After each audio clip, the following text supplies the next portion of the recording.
নিজেকে হীনমন্য ও তুচ্ছ মনে করেন? তাহলে শুনুন ইসলাম কি বলে। আমরা অনেক সময় নিজেকে অন্যের সামনে তুচ্ছ ও নগণ্য ভাবি। টাকা পয়সা, অবস্থান, সম্পদ এসবের দিক চিন্তা করে নিজেকে ছোট মনে করি। কিন্তু ইসলাম আমাদের শিখিয়েছে আত্মসম্মান। মুমিন কখনো তার মানহানি করবে না।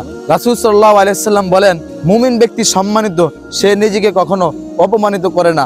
আল্লাহ তাআলা সূরা আলে ইমরানের 26 নম্বর আয়াতে বলেন, ওয়া তুইজ্জু মান তাশাউ ওয়া তুযিল্লু মান তাশা। তিনি যাকে ইচ্ছা সম্মানিত করেন, যাকে ইচ্ছা অপদস্থ করেন। তাই মুমিন ব্যক্তির উচিত সব সময় নিজের সম্মান রক্ষা করে চলা, নিজের আত্মসম্মানকে বজায় রাখা, কখনোই মিথ্যা না বলা, সৎ পথে চলা, সত্য কথা বলা। তাহলে একজন মুমিনের আত্মমর্যাদা টিকে থাকবে। কখনোই অন্যের সামনে মাথা নত করা একজন মুমিনের গুণ না। একজন মুমিন কখনোই যত ক্ষমতাধর লোক হোক না কেন, মুমিন কখনো তার সামনে মাথা নত করতে পারে না।